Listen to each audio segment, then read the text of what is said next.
Olá, sejam muito bem-vindos a mais um episódio do nosso podcast Conexões Nutritivas. Eu sou Daniela Espírito Santo. Eu sou Elba Boa Morte. Eu sou Tarcísio Santana. Eu sou Franciele Nascimento. Eu sou Ana Carolina Menezes. Hoje estamos aqui recebendo a nutricionista Tati Rios, que vai contar pra gente um pouco da sua trajetória na nutrição e oncologia. Tati, conte mais pra gente como é que você chegou nesse nicho da nutrição. Vamos lá. Eu era estagiária de nutrição no Hospital Aristides Maltês. Na verdade, eu fui lá para fazer estágio de produção e me encantei pela oncologia, me encantei pelo grupo. Eu me formei mais ou menos em julho para agosto. Quando foi em setembro para outubro que surgiu uma seleção de vaga, porque abriu a oncopediatria no Hospital Aristides Maltês. Foi quando eu fui chamada para essa seleção. Em novembro eu comecei lá como nutricionista clínica, né, atuando já na parte de oncologia. E nesse período que eu estava lá, na onco, eu busquei fazer algumas especializações, porque eu estava saindo meio cru da faculdade, né? A gente está bem crua, né? Sim. E aí, período lá, eu fazia especialização na parte de nutrição funcional, porque era uma exigência do hospital que tivesse alguma especialização, eu estava chegando em Salvador, essa especialização. Depois eu fui buscando para a área mesmo. Surgiu a possibilidade de fazer uma capacitação no INCA, que era o instituto de referência, né? Até hoje E eles tinham um curso de capacitação de 4 meses. E aí, nesse período, o hospital me liberou para passar 4 meses lá no Rio, fiquei liberada. Foi onde me aprofundando mais na parte de nutrição oncológica.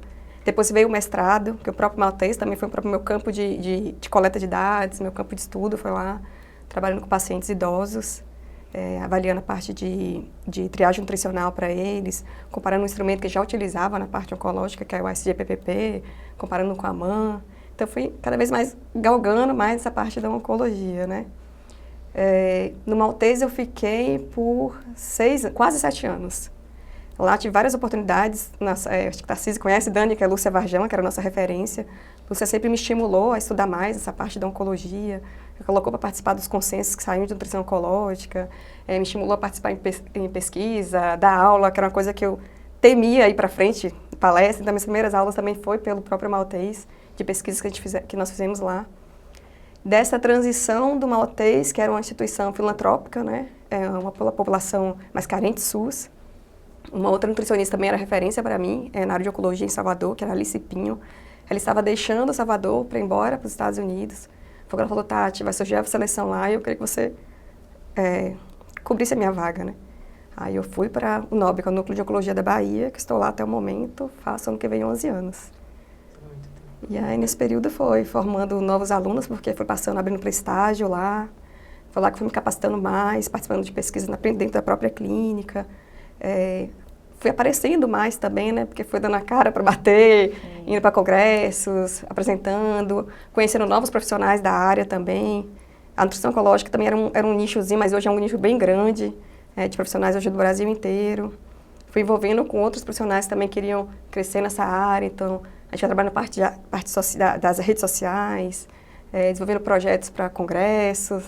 Então eu acho que foi assim, minha oncologia. Partiu de um estágio, sem intenção, na verdade, né? Era o estágio curricular da faculdade, que foi do Maltês, de produção. De repente, estava lá na clínica, né? Porque, na verdade, eu sempre gostei de clínica.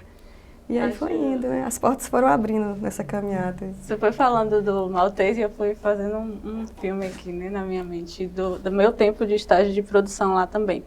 E uma das coisas que eu tive maior dificuldade, o meu estágio era de produção, mas querendo ou não, a gente está envolvida a gente passa nas alas, a gente vê como as pessoas estão ali, né, naquele adoecimento, naquele sofrimento, e minha maior preocupação era como atuar nessa área.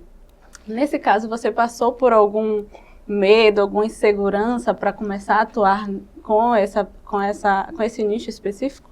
Sim, eu lembro que no início, quando você sai da faculdade, você quer fazer tudo certinho, assim, né? A mais B. Eu lembro de uma vez que um paciente já estava na fase terminal, mas eu ainda não compreendia. Você passa na fase terminal, mas eu tenho que oferecer toda a nutrição certinha. E eu lembro que o paciente pediu um refrigerante. Eu falei, não, gente, como assim? A gente vai dar um refrigerante para paciente oncológico? É impossível, não entrava na minha cabeça, né? E tinha uma nutricionista que era mais velha do que eu, na época, Raquel, não sei se Tarcísio e Dani pegaram. Raquel foi lá na cantina, subiu, comprou refrigerante, levou para paciente. Eu falei, meu Deus do céu, como assim? Mas foi uma lição, né? Aquelas dificuldades, você sai da faculdade, você quer colocar em prática os guidelines, você quer colocar em prática os consensos, mas você começa a perceber que esses pacientes vão além só dos consensos, né, dos guidelines. São pessoas que têm desejos, Então, assim, os desafios para mim, até quando eu parti para uma unidade particular, eu tive até esse próprio feedback dos oncologistas, que eu cheguei muito bitolada só na ciência, né, do que fazer. E aos poucos, você foi aprendendo, tendo um olhar diferente para esses pacientes. Tanto que um dos desafios meus foi fazer a especialização na área de cuidados paliativos, né, porque quando você entra na parte de oncologia, você quer colocar em prática o que você aprende na nutrição, que é nutrir o paciente, fazer com que ele fique bem, que ele se alimente super bem, que ele passe pelo tratamento bem. Só que tem aquela fase também que o paciente não consegue se alimentar e você tem que entender primeiro para você que está tudo bem, para depois explicar para eles. Então, acho que o meu desafio maior foi compreender, especialmente os pacientes naquela fase mais terminal, onde a gente não ia conseguir fazer todos aqueles cálculos de dietas, né, todas aquelas proteínas que a gente quer fornecer, vitaminas, minerais, mas aprender um pouquinho a terapia do amor, do conforto. Eu acho que esse foi o meu maior desafio. Foi aprender um pouquinho sobre os cuidados paliativos. E quando você começou, você teve algum receio? Quando você começou o estágio? Quando eu comecei o estágio, como o estágio foi na parte de produção, na verdade não foi nem porque eu queria ir para lá especialmente na época. Minha irmã mais nova, ela fazia fisioterapia na Baiana. A gente tinha um carro só que a gente dividia. A logística. Pois é, montei lá em Brotas, eu falei, olha... E na época da faculdade, você escolhia de acordo com o seu ponto. Eu falei, eu vou poder escolher, né? Então eu vou escolher o maltês, que eu vou pegar a carona com minha irmã e dividir o carro. Eu lembro do meu primeiro dia do maltês, eu tinha que ir toda de branco. E o primeiro dia eu fui de ônibus, eu estava no ponto de ônibus, foi um dia chovendo, que passou a chuva, me molhou toda. Então, assim, a primeira escolha estar no maltês, eu não escolhi diretamente estar na oncologia no início, né? Foi uma oportunidade do estágio e coincidiu com essa questão da minha irmã, da divisão do carro, mas eu fui gostando de estar lá. É tudo que fazia parte de produção, mas eu ficava mais na parte de clínica do que na de produção. Estava muito mais ajudando as meninas na rotina de clínica. É interessante falar sobre isso, porque quando a gente fala em oncologia, ainda mais nos dias de hoje, existe um peso muito grande, né? Em pacientes oncológicos, câncer, enfim. Tem pessoas até mais antigas que não falam nem o nome, né? Porque parece que falar o nome vai pegar, tipo, é contagioso ali. E então a própria doença já traz um peso muito grande. Só que quando a gente passou pelo maltês, a vivência que a gente tem é ao contrário, né? É de leveza pura. Porque eu acho que foi um dos campos que a gente mais gostou de passar, porque a gente se sente acolhido naquele lugar. Então, isso reforça um pouco, eu acho, qual é esse cuidado com o paciente, essa posição de a gente sair um pouco da ciência e mais para o acolhimento. E isso era muito visto no próprio grupo, na equipe. Então, assim, depois a gente teve encontros, né, com todos os ex-residentes que passaram por lá. Então, existe... acho que você se transforma um pouco enquanto pessoa quando você trabalha com esse público também, né? Então, não é só o atendimento da nutrição, mas o quanto que isso traz de aprendizado para a sua própria vida e muda o olhar da gente também. Então, eu não sei se você hoje, porque eu digo assim para os meus alunos, né, que a residência, ela é um divisor de águas na minha vida, assim, é uma Daniele antes da residência e pós-residência, não só em termos de conhecimento, mas em termos de relação humana mesmo, né, de você aprender a lidar com frustração, você aprender a lidar com dor, com sofrimento, com morte, são coisas que a gente não vê durante a graduação, né. A gente tem que aprender ali mesmo no dia a dia, quanto profissional, e você fica, meu Deus, e esse paciente, eu tenho que fazer de tudo por ele. E eu falo que vai muito da nossa consciência também, do quanto que a gente sabe que fez o melhor por ele. E eu acho que isso vem muito do papel da nutrição na oncologia, né? Às vezes a gente não vai ver um resultado que a gente gostaria de ver, que é, por exemplo, a sobrevida de um paciente, mas a gente fala assim, poxa, mas eu fiz tudo que eu poderia fazer por ele, ele teve uma melhor qualidade de vida. Então, não sei se você enxerga também desse jeito. Eu enxergo, Dani. Aprendendo a cuidar do amor de alguém todos os dias. Nas cursos de nutrição, normalmente o paciente ele entra sozinho para curso de psicologia, mas para curso de nutrição ele nunca entra sozinho. Ele sempre vem com alguém, com a esposa, com a mãe, com o marido, com o filho. Sempre tem aquela pessoa que vai cuidar da alimentação dele. Então, você vê como aquela pessoa é muito amada, é muito querida. Então, você não vai tentar olhar só para o tratamento, olhar só para a doença em si. Você vai olhar realmente que tem uma vida ali na frente, que tem expectativas. Recentemente, eu acompanhei uma paciente super jovem, 40 e poucos anos. Ela veio para mim, eu estava na minha melhor fase da minha vida. Ela estava fazendo atividade física todos os dias, cuidando da alimentação com nutricionista, se preparando para iniciar um torneio de vôlei de praia agora e recebe o diagnóstico de um câncer que interrompe todos os sonhos dela. Né? Então, no primeiro momento que ela veio para mim, ela não estava querendo ouvir sobre nutrição, quanto de calorias ela queria receber, quanto de proteína. Ela veio realmente para receber um acolhimento. ela já teve um histórico passado de um pai que teve uma doença, ela recebeu o mesmo diagnóstico que o pai, então ela já sabia mais ou menos como isso é essa trajetória. Então ela veio nesse momento para ser acolhida. E aí nessa consulta que vai evoluindo, a gente começa também a inserir a nutrição, que era uma coisa que ela já sabia que ela estava acompanhando. Então assim, a oncologia, inicialmente, é uma área difícil, porque a gente fica lidando o tempo inteiro com vida e com morte, né? Só que principalmente o que você falou, é a qualidade de vida. Né? Claro que a qualidade de vida, ela varia muito de pessoa para pessoa. Você vai chegar e falar para mim aqui, a qualidade de vida minha é estar com minha filha no final de semana. Para mim, pode ser minha qualidade de vida é dormir 10 horas seguidas, né? E você aprende até a entender melhor o outro, olhar melhor para ele, entender o que é importante para ele. Quando eu trabalho na parte de cuidados paliativos, a gente atende com equipe multi no consultório. Tem a nutricionista, a psicóloga, a enfermeira e a médica. Então, você aprende a olhar, um olhar mais integral. Eu acho que isso me ajudou enquanto profissional nutricionista. Ter esse olhar integral para o paciente sobre a ótica dos outros profissionais. Me ajudou melhor a compreender esse paciente na área oncológica. Tati, e com esse tempo que você tem na oncologia, a pessoa, Tati, mudou muito a forma, a perspectiva, o olhar sobre a vida? Mudou muito. Tanto que desse ano para o ano que vem, assim, mudanças vão acontecer na minha vida pensando nisso, no que é qualidade de vida, no que é mais importante para mim. Hoje eu entendo que o que eu tenho de mais valor hoje, além da minha família, é meu tempo. Né? Então, eu quero dedicar mais tempo para essas pessoas que eu amo. Eu entendi também, assim, que a nutrição, ela faz parte da nossa vida, a gente tem que cuidar da gente, da alimentação, da forma mais saudável possível, mas dentro também que em alguns momentos a gente precisa se permitir, como a gente libera o paciente, se permitir às vezes, né? Se eu pensar na Tatiane de 17 anos atrás, quando começou a faculdade, não liberar um refrigerante nunca na vida de paciente. Hoje eu tenho um paciente que ele trabalha para o Bahia, e ele falou assim, ó, a gente combinou, toda vez que o Bahia ganhar, você pode beber só Coca-Cola. Então, toda vez que o Bahia ganha, ele me manda uma foto no WhatsApp, tô bebendo minha Coca-Cola. Então tá bom que o Bahia não tá ganhando muito. Então, até a oncologia me ensinou a ceder algumas coisas, né? Ceder para o profissional, ceder para a vida, né? A gente não tem como viver 100% bitolado na ciência, até porque a gente sabe, pensando na oncologia, ela é multifatorial. Né? Chega o paciente lá, a primeira coisa que eu vou tirar, chega na consultório, Nutri, eu já tirei leite, já tirei glúten, já tirei o açúcar, né? Ele já começa a fazer um monte de restrição, se antes ter esse momento com a gente, né, de conversa, de orientação. Tati, você falou essa questão do refrigerante. Eu tive um tio, ele morreu jovem, com 46 anos. Ele tinha adenocarcinoma de fígado.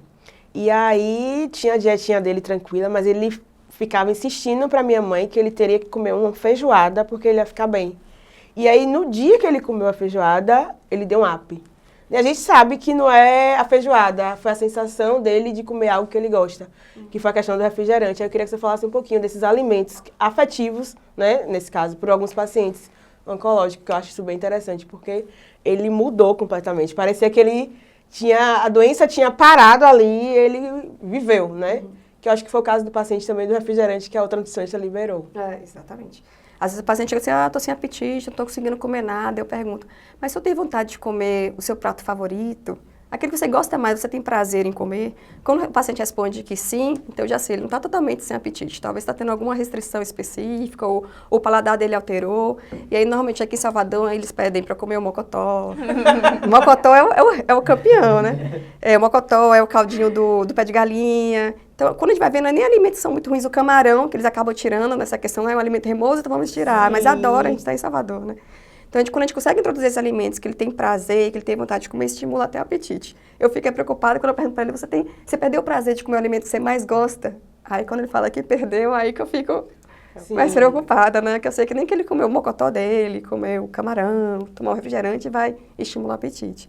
Mas o alimento de conforto é uma estratégia que a gente utiliza para estimular, sim. Inclusive, para conversar com a família. Às vezes, é o próprio familiar que restringe com medo que o paciente coma, achando que vai atrapalhar o tratamento, que vai piorar a qualidade de vida dele, que pode piorar um sintoma.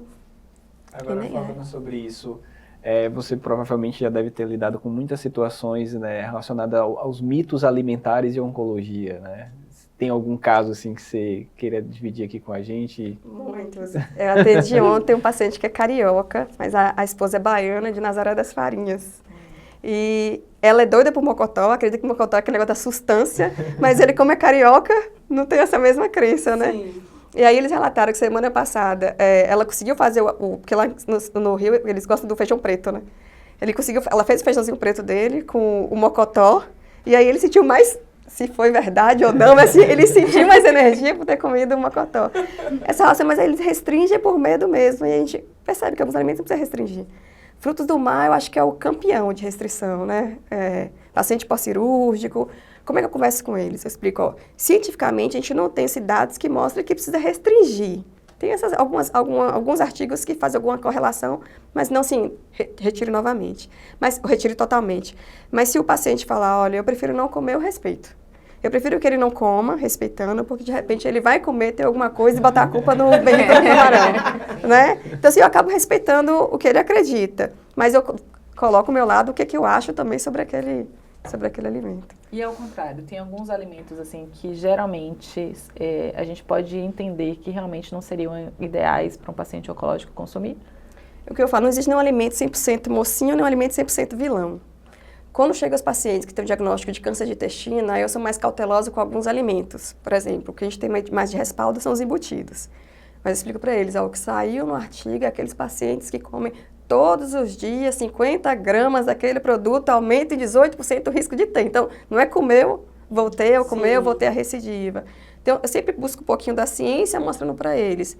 Vocês podem consumir em momentos específicos, que é a mesma questão do açúcar, né? Você fala oncologia e açúcar são duas coisas que totalmente opostas. Então, a gente coloca também um meio termo disso aí. Em qualquer paciente, dependente da patologia, a gente não vai orientar a comer açúcar em excesso. A questão do câncer está mais associada com o excesso de peso do que o consumo do açúcar em si. Então, eu falo, você vai para o aniversário, você vai para uma festinha, comemorando uma data importante, você quer comer aquele bolo, você não vai comer? Você vai comer, que você vai ficar muito pior se não comer aquela fatia, né? A gente já trabalha muito buscando um equilíbrio no consumo de alguns alimentos. Aí puxa um pouco para o estado nutricional, né? Também que na oncologia a gente consegue ver os dois, né, mais prevalentes. A gente tem o excesso de peso e obesidade, mas também tem a desnutrição.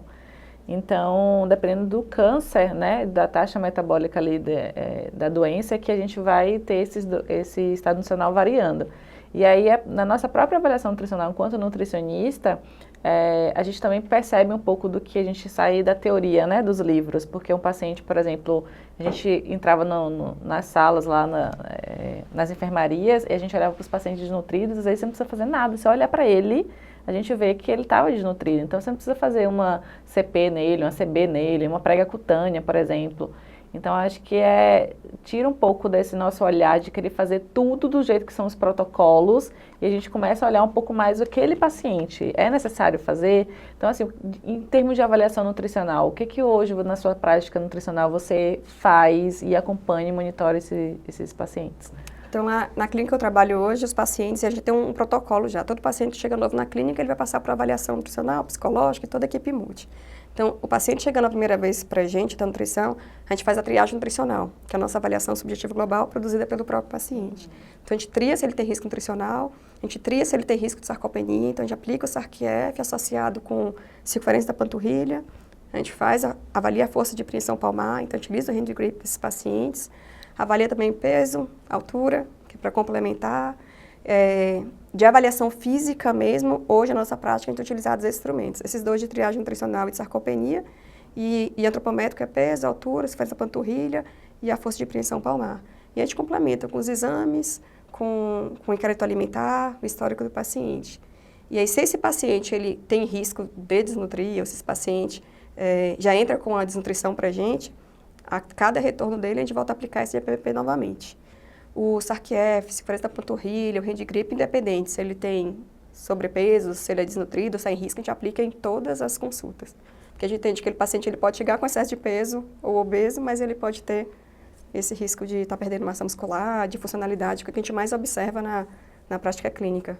A gente vê as pacientes que chegam de câncer de mama, normalmente o perfil delas é sobrepeso, obesidade, mas são pacientes que às vezes não têm muita força na preensão palmar, ou quando a gente vai fazer a circunferência da panturrilha, tem aquela panturrilha aumentada, mas quando a gente vai fazer, tirar o valor que tem que reduzir, né, de paciente sobrepeso e obesidade, a gente vê que o valor realmente é baixo do que...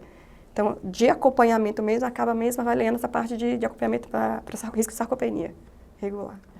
E você utiliza a comparação dele com ele mesmo? Dele com ele mesmo. Uhum.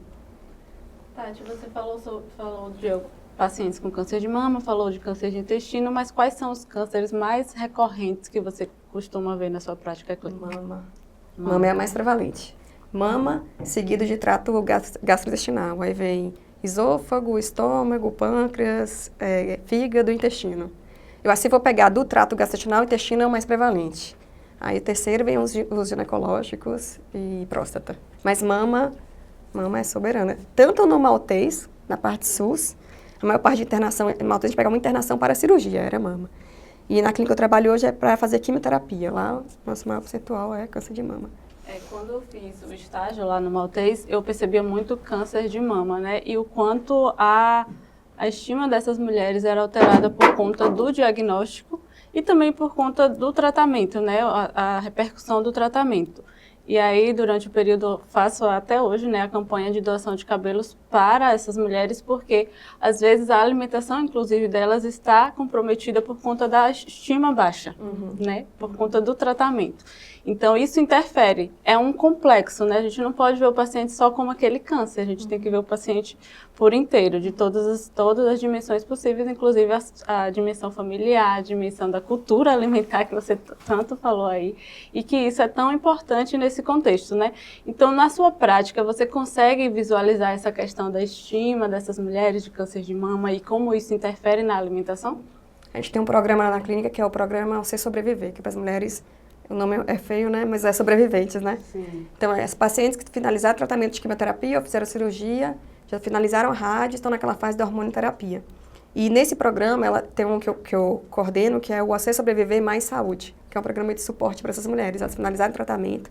A gente faz 6 encontros online, eu coordeno, mas fica um encontro, um dia com a psicóloga, um dia com a nutrição, um dia com a atividade física, que é a fisioterapeuta, um outro eu faço com a médica de medicina integrativa e o último a gente volta com nutrição, de novo fazendo receitas práticas. E a fala delas é assim, não sei se pode dizer se é de incrível para assustador mesmo. Porque elas falam assim, quando elas recebem o diagnóstico de um câncer, que chegam na clínica, elas ficam tão perdidas quanto elas finalizam, né? E principalmente nessa fase, elas falam que é a fase pós-tratamento do câncer. As pessoas acham, não, terminou o tratamento, vocês estão curadas, vê se segue. Mas a questão delas de trabalhar isso é difícil. Teve uma paciente que ela finalizou, ela estava na fase da radioterapia. Na radioterapia, eles têm que fazer a marcação com a canetinha mesmo para a radiação ser no local correto, né?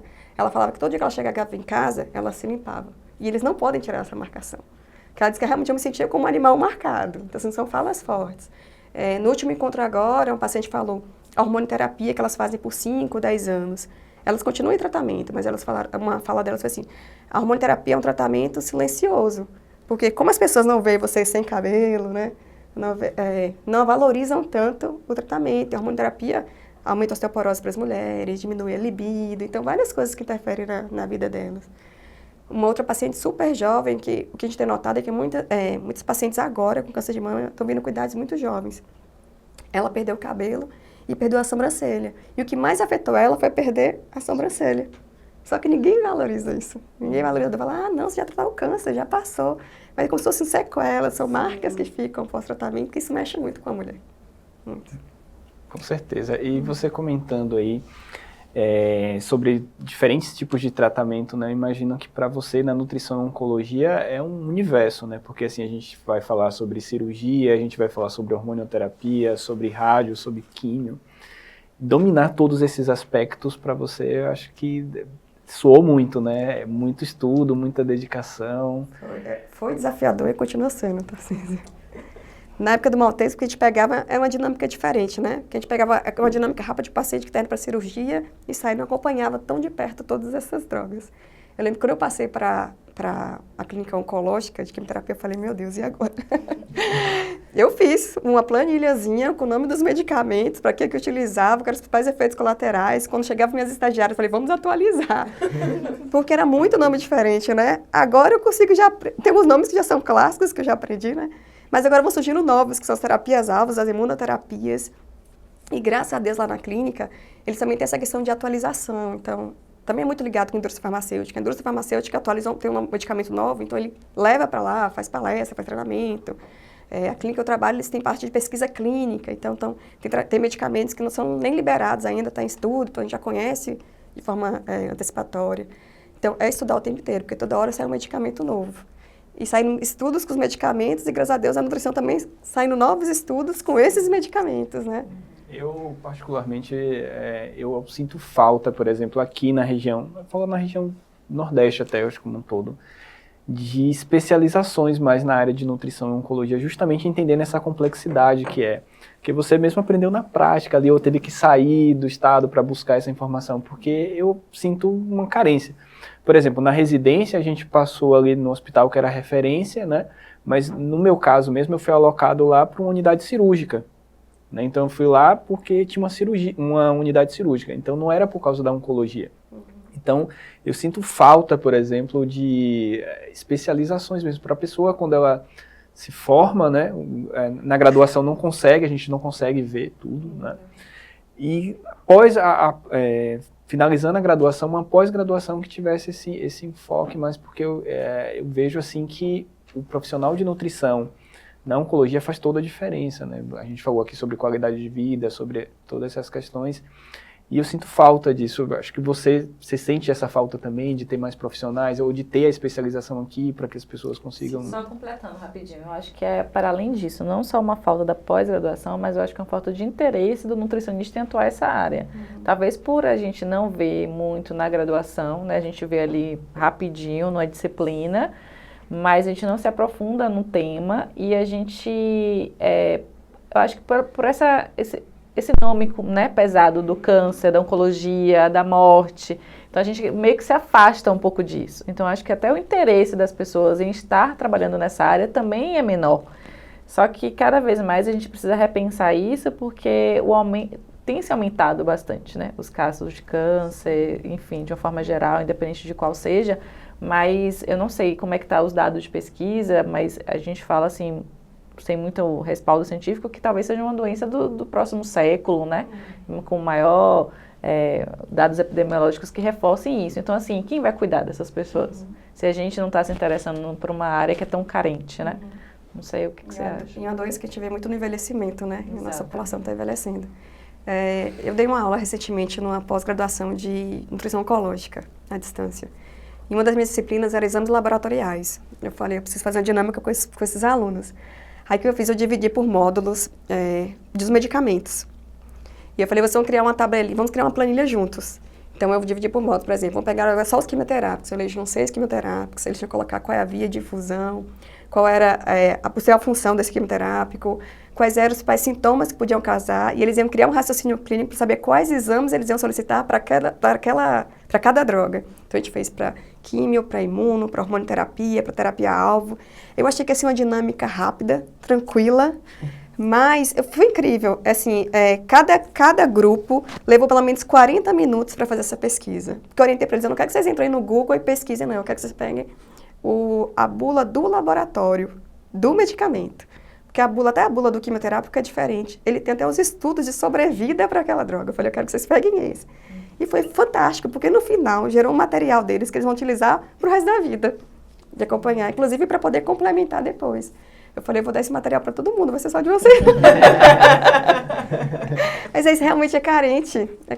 Eu achei que ia ser prático eles pesquisarem lá e colocar, mas não. Foi despertando tanta curiosidade em cima da pesquisa de cada medicamento. E eles foram vendo medicamentos novos que não faziam ideia na cabeça deles, assim, de terapia-alvo, o que é imuno. Não era nem a disciplina de drogas, era de exames laboratoriais. Mas só foi para fazer o raciocínio clínico entre os sintomas e os exames. Eu acho que realmente é carente. Quando eu vou fazer seleção para estágio, é muito difícil achar estudante estressado no estágio. Às vezes eu achei um estudante que ficou mais estressado por conta que era um estágio remunerado do que era a área mesmo que ele queria da oncologia. Porque se ele precisava pegar um estágio finalizando a faculdade e não tinha conseguido nada e era remunerado. Mas não era nem o perfil dele estar ali. Então até para estágio é difícil. Vocês falaram muito sobre a falta de interesse das pessoas. E eu, como estudante de nutrição, a gente passa por várias disciplinas e a gente vai despertando interesse cada vez por uma. Quando você estava na graduação, eu sei que a oncologia você te encontrou, né? Não foi você que encontrou. Você pensava em outras áreas que você iria seguir? Eu pensava em clínica, eu achei que ia trabalhar em hospital o resto da vida. Agora meu foco era hospital. Eu nunca pensei em produção, nunca tive essa afinidade. A parte social também, eu acho que eu não tinha muita vocação. Naquela época eu nem entendia direito as leis, né? Hoje eu gosto. Mas naquela época eu falava, meu Deus, quando eu fui fazer o mestrado, que eu passei a amar professores que eu desvalorizava antes. Mas acho que tudo é maturidade. Sim, é maturidade, totalmente. Eu lembro até quando eu escolhi minha primeira pós-graduação, eu comecei a pós e eu ainda estava terminando a faculdade. Hoje eu olho e falo, gente, eu não tinha maturidade nenhuma para estar fazendo aquela pós naquela época. Mas E para um aluno, para estagiar, você acha que ele precisa, nessa área de oncologia, ele precisa de que habilidade? pelo menos são os critérios que a gente coloca lá, que ele tenha passado pelo menos pela avaliação nutricional, para entender, porque ele acompanha os pacientes no leito e com a gente no consultório, e que ele tenha conhecimento da dietoterapia. Porque às vezes o estudante vai estar com o paciente lá no leito, visitando, e não vai ter um nutricionista do lado dele. Então, esses dois pré-requisitos. Nosso estágio lá é de 2 anos, nenhum estudante completou os 2 anos de estágio. Normalmente, com 1 ano, Mas por quê? analisa. Ou pela questão, a gente não consegue encontrar um estudante que já tem ou interesse, ou porque quando a gente vai pegar, a gente pega um que já está lá quase no final da faculdade, por conta da prática, e aí ele tem que interromper o estágio antes de... porque está perto de formar. É muita dificuldade, especialmente nesses últimos anos depois da pandemia. O estagiário que a gente teve há uns anos atrás, ele não tinha tido a parte de... Ele estava terminando quase a faculdade, ele não tinha tido prática ainda, porque ele veio da época da pandemia. Aqui é uma coisa boa da Santa Casa, né? Porque no 3º semestre a gente foi fazer uma avaliação nutricional, a gente foi atender as crianças da Casa Solon de Fraga. A gente lidava com crianças com câncer. Então, no começo, a gente teve muito medo, mas depois a gente foi entendendo. Então, pra gente foi bem mais tranquilo depois que a gente passou por essa experiência. Pegar prática, né? Que falta na faculdade, né? Que bom ter essa experiência. Você trabalha com pediatria também ou só adulto? Não, minha única experiência na pediatria foi na época do Maltês. E eu realmente vi que eu não tinha vocação. Principalmente depois que eu virei mãe. Nossa Senhora! Eu tava falando esses dias pra Tarcísio. Parece que depois que você vira mãe, várias coisas mudam pra você também, né? E aí, inclusive, até lidar com o sofrimento de criança. Porque hoje eu não consigo assistir nenhum filme que fale sobre algo que a criança sofreu ou morreu. Enfim, eu tava assistindo uma série esses dias. E aí eu percebi que uma criança da série ia morrer. Aí eu parei a série na mesma hora, antes de acontecer. Fui lá no Google e pesquisei. A criança da série... Aí eu descobri que ela falecia. Eu falei, não assisto mais, não quero saber. Então parece que vira um peso maior, né? E aí eu lembro um pouco que eu cheguei a trabalhar no Einstein, né? E aí a gente passava na parte da pediatria. E eu acho que é uma dor maior, né? Por ser uma criança. E aí existe muitas essas peculiaridades de fazer algo que a criança goste de comer. E aí tem a parte da leucemia, que às vezes não pode comer nada cru, enfim, todo aquele cuidado da quimioterapia. E aí a criança, é uma criança, ela quer um doce, ela quer um brigadeiro, ela quer um bolo, ela quer um hambúrguer, ela quer uma pizza. E aí entra muito nesse contraponto, né? Tipo assim, ela tá fazendo um tratamento, mas, poxa, ela quer comer um hambúrguer. E lá tinha muito esse processo da gastronomia. Então, era oportunizado essa criança, depois que ela terminasse a quimioterapia, aí tinha o dia que ela poderia escolher o que ela gostaria de comer, e aí é feito um cardápio separado para ela que ela tenha o dia livre dela, para mexer com um pouco das emoções mesmo, né? E aí você puxou um pouco sobre a questão dos cuidados paliativos, eu queria que você falasse um pouco sobre isso, o que é o cuidado paliativo, o que é diferente do outro tratamento. Hoje a gente tem o quê? Mais de 5 anos, acho que uns 8 ou 9 anos dos cuidados paliativos. Não, acho que uns 10 anos já implantado. No início era bem difícil, porque os oncologistas só encaminhavam os pacientes com cuidados paliativos já na fase final de vida mesmo. Então a equipe às vezes não podia melhorar muito nessa qualidade de vida, nessa caminhada dele. Hoje, graças a Deus, pelo menos onde a gente trabalha, foi um trabalho de formiguinha da equipe, fazendo com toda a equipe, enfermeiro, médico, para poder encaminhar precocemente. Então, é um cuidado, né, que é fornecido a pacientes que tem um diagnóstico de uma metástase, um paciente já tem metástase, uma doença mais avançada, não tem uma proposta curativa, mas que não necessariamente ele vai falecer em poucos dias, né? Eles são encaminhados para a gente, ou pacientes com tumores sólidos, cânceres hematológicos, alguns sintomas mal controlados, por exemplo, o paciente que tem muita dor, então encaminha para a equipe de cuidados paliativos, para poder avaliar, até porque essa dor dele, às vezes não é dor só física, tem a dor emocional, Então, esses pacientes são encaminhados para a gente começa a acompanhar eles durante todo esse período. Esse paciente chega, a gente aplica também um questionário de qualidade de vida para eles, que a gente aplica em cada consulta, e todo mês ele vem, que a gente até compara como é que está esse paciente ao longo desse período. A equipe de enfermagem acompanha esse paciente, ele recebe também via WhatsApp esse formulário, então ele preenche, então a gente consegue acompanhar se esse paciente está com ruim ou com mais sintomas ou não, para poder chamar esse paciente para consulta mais cedo.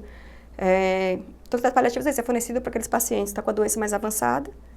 Eles continuam fazendo acompanhamento com o oncologista, continuam fazendo tratamento, mas vem acompanhando com a equipe para dar mais qualidade, diminuir sintomas, para que ele consiga manter as atividades dele, a funcionalidade de acordo com o limite dele. Essa é a proposta. Impacta diretamente na alimentação dele, você, pelo que você acompanha, ele deixa de comer por conta da situação dele. Mais uma questão psicológica, eu digo, não de adoecimento mesmo, né? Você vê isso impactando na forma dele se alimentar? Emocionalmente, psicologicamente não, a não ser quando ele está com o humor bem mais deprimido, né? Por medo mesmo. Porque às vezes quando o médico encaminha para a equipe de cuidados paliativos, a gente já pergunta para eles, vocês sabem por que o médico encaminhou você para a gente leva essa pergunta. Você entende o que é cuidados paliativos? Os pacientes chegam a dar uma gaguejada assim, eu vi na novela, dei uma pesquisada, mas quando a gente vai explicar para eles, eles já chegam ansiosos assim na consulta, com medo. Achando que por ter enviado para a equipe de cuidados paliativos é porque não tem mais proposta de tratar. Mas emocionalmente, não necessariamente, Dani. Mas alguns tipos de câncer que a gente vê, quando evolui, o paciente atrapalha a alimentação. Boa parte hoje, a gente tem muitos pacientes com câncer de mama, com câncer de próstata, porque são os que mais evoluem para a parte óssea, então eles chegam com muita dor. Aí, às vezes, por conta da dor, o apetite reduz. Aí a médica entra com os opioides para controlar a dor, esse paciente obstipa, aí ele fica com medo de comer porque está obstipado. Então, a gente vai trabalhando mais ou menos isso, para manejar esses sintomas, para que ele consiga se alimentar. Mas é mais por sintomas físicos mesmo que atrapalham ele na alimentação. Alguns, mais ansiosos, têm essa questão da falta de apetite. E qual é o maior desafio do seu trabalho? O maior desafio? Se eu pensar nesse paciente que chega hoje para fazer tratamento, é que ele consiga fazer o tratamento dele dentro do programado. Então, ele tem os ciclos mensais ou semanais. Então, para que ele tenha qualidade, que não interrompa o tratamento dele, que ele consiga concluir dentro do prazo dele. Já pensando nesse olhar mais paliativo, eu vou querer focar nessa qualidade de vida dele, o que é importante para ele, né? Então, ele quer se sentir bem hoje porque ele quer fazer a viagem para o interior dele. Então, vamos fortalecê-lo para esse momento, para ele conseguir fazer a viagem. Ele tem a festa de casamento da filha, está tendo muita diarreia. Então, ver os sintomas que a gente vai manejar para o controle de sintoma para ele poder ter esses momentos. Então, acho que vai muito do momento da jornada do paciente nessa caminhada aí para traçar o desafio. Você tem um contato com os familiares também, Também. né? Essa é também uma parte difícil? É difícil. Porque, às vezes, o familiar está mais angustiado do que o próprio paciente. Já aconteceu muitas vezes de o familiar chorar e o paciente ter que consolar o familiar. É verdade. Então, assim, o familiar ele chega angustiado porque ele quer ajudar, ele quer cuidar, né, daquele ente dele. Então, ele chega muito ansioso. Essa semana, eu tive que providenciar 3 cadeiras. Era do paciente, de uma amiga que veio do interior para cuidar da paciente, aí veio a nora e veio a filha. Você vê como a pessoa era amada, né? Eu até falo, porque a senhora é muito amada, que veio todo mundo. Aí você vai pedindo cadeira emprestada nos consultórios do lado, porque não tem. Mas é interessante você falar isso, porque aí a gente vai pouco para desligando, né? Eu amo doramas, né? Não sei se vocês gostam de assistir, mas eu amo doramas.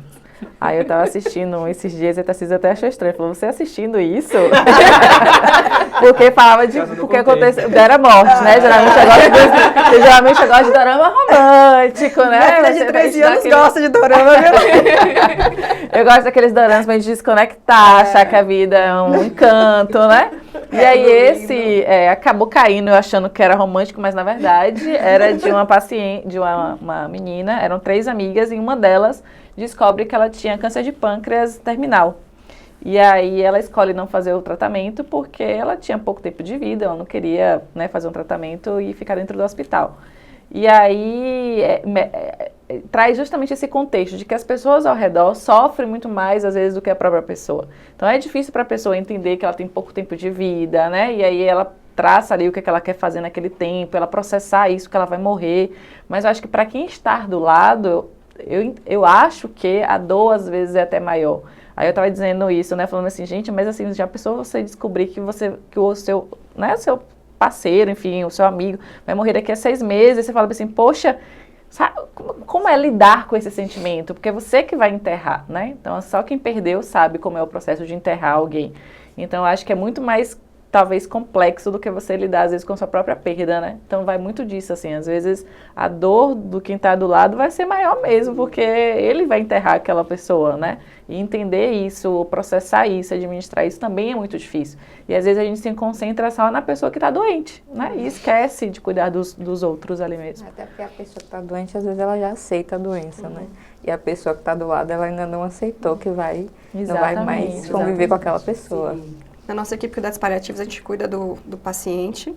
Quando chega o momento que o paciente falece, as psicólogas fazem o contato de luto, então naquele período pós. E a gente também faz um encontro de luz. Cada 1 ano, 6 meses, a gente convida aqueles familiares que perderam seus pacientes, né, lá na clínica, para ter esse momento com a gente também. Então, exatamente, é o cuidado mesmo. E o que vocês fazem? No encontro de luz? Sim. São vários momentos. Os familiares chegam, tem a hora que a médica paliativista fala, a outra médica oncologista ela fala. E aí tem um momento que a psicóloga faz um momento de meditação com eles, pede para todo mundo fechar os olhinhos, a gente distribui umas velas, a gente acende essa vela enquanto ela faz a meditação. Passa um vídeo, antes era a gente que falava uma história da Violeta, contava a história da Violeta e a gente entrega uma Violeta para eles. Nesse último recente a gente fez um vídeo gravando, a gente pegou todos os colaboradores da clínica, cada um falando parte de um trechinho, porque aquelas famílias tiveram contato com vários colaboradores da clínica. Sim. E a gente passou o vídeo para eles assistirem nesse momento. Então, são várias etapas. Então, a etapa que a médica fala, a etapa da meditação, com o momento de acender a luz, da velhinha, esse da Violeta, e no final a gente abre para eles poderem falar. É cuidar de quem estava cuidando, né? Isso é importante, porque a gente não é ensinado a lidar com luto. A gente não, culturalmente, a gente não é ensinado a isso, né? E cuidar de quem está cuidando também é extremamente importante, porque vai auxiliar no tratamento e depois na vida da pessoa como um todo, né? Isso é... A gente envia também um cartão de condolências para a família, mas não um cartão de condolências padrão, não. A gente pega quem era mais próximo daquele familiar, vai lá, deixa seu recadinho, manda mensagem, a gente envia para a família também. E a gente tem um momento também com a própria equipe. Então, de 3 em 3 meses, a equipe da psicologia reúne com todo mundo. É meio triste no início, mas é importante. Ela pega o nome de todos os pacientes que faleceram naqueles últimos 3 meses, lê o nome de todos os pacientes, abre na roda, aí cada um vai contando a história de um momento que teve com aquele paciente. Isso também foi para a clínica, porque a gente está cuidando, às vezes o paciente falece, perde, não tem nesse momento de trabalhador, de quem está cuidando ali dentro da clínica também. Exatamente. A gente tem esses momentos. Muito legal. Você falou que as pessoas acabam fazendo parte da convivência dessa pessoa, os colaboradores. E para você, quando você começou, qual foi a sensação que você teve de perder o primeiro paciente? É sofrido. Eu colo ou com mães, ou eu colo, é incrível, ou eu colo com pacientes jovens. O primeiro paciente que perdi foi no estágio de clínica ainda, no UPS. No estado das clínicas. Foi o primeiro paciente que eu acompanho de oncologia. Também, no estágio. Pois é, no estágio. Eu lembro que era um câncer de vias biliares e ele era poeta, ele gostava de escrever. Inclusive foi o paciente que eu apresentei no estágio. Porque foi o primeiro e ele nem foi jovem. E aí o segundo foi no Aristides Maltês. Era um paciente jovem, porque os pacientes hematológicos eram muito jovens, eles internavam para fazer quimioterapia. E a gente tinha as aulas que a gente fazia a visita, e aí teve um dia a aula que eu fazia a visita e ele não estava lá. É difícil. Como foi lidar com isso? Na verdade, naquela época, a gente não tinha muito contato com a psicologia, não tinha nem que conversar, era uma coisa meio interna. Diferente de hoje, porque acho que é a questão do amadurecimento, né? Hoje a gente consegue conversar, ou quem faz terapia ajuda bastante, né? Como eu trabalho com as psicólogas, a gente divide muito. E elas orientam a gente, tenta... Às vezes ela até sinaliza, por que você está colando tanto, né? Tem paciente lá que eu adoro. Quando chega na reunião de cuidados paliativos, quando começam as conversas mais profundas, que precisam conversar sobre os cenários, tem pacientes que eu não consigo. Não consigo mesmo. Recebo bronca da médica. Que de alguma coisa, ela começa a conversar e já estou lá levantando para fazer a avaliação física. Para cortar o assunto mesmo. Mas eu entendo que aí sou eu. Sim. É eu que não consigo. É porque por mais que a gente tente criar uma barreira, né, limite, tem vezes que você não vai conseguir. Você se conecta com as pessoas se conectam com pessoas, né? Então, ainda que você tente criar ali uma barreira, você vai acabar se envolvendo mais ou menos com algumas pessoas. E eu acho que mesmo que você tente criar estratégias, né, de processar aquilo, é doloroso e precisa ser, no meu ver, precisa ser, porque é uma perda. Você está perdendo uma pessoa, independente de ser um familiar ou se é, né? E é importante a gente falar sobre isso, porque como o Fran falou, eu concordo muito, a gente não fala sobre morte e a gente não se permite sofrer. Então, assim, eu tive uma perda familiar e, tipo assim, depois que a pessoa morreu, assim, a gente não se permite passar pelo processo do luto. Então, você faz uma barreira ali para a sua vida durante um determinado tempo e você se obriga a voltar a uma vida que não é mais a mesma, mas você não se permitiu ter um luto, né? Então, acho que desenvolver esse processo de entender que você precisa, assim, chorar, que você precisa sofrer, independente de ser um paciente, se é um familiar, quem for, você precisa passar pelo luto. Mas que você vai sobreviver, você aprende a se reformular. E eu acho que se você é tão frio ao ponto de um paciente seu falecer e você não sentir nada, né? Aí você precisa mudar quanto ser humano. Sim. É porque eu imagino que no caso dela conviva com o paciente por muito tempo. Exatamente, é impossível. Você precisa sim sofrer e lidar com esse processo e você vai amadurecendo e aprendendo a lidar de uma forma mais tranquila nas próximas vezes, né? Mas é isso, gente. Eu quero muito agradecer a Tati por sua participação. Foi muito bom. Quero agradecer a Carol, a todo mundo que está aqui. E a gente se encontra no nosso próximo episódio.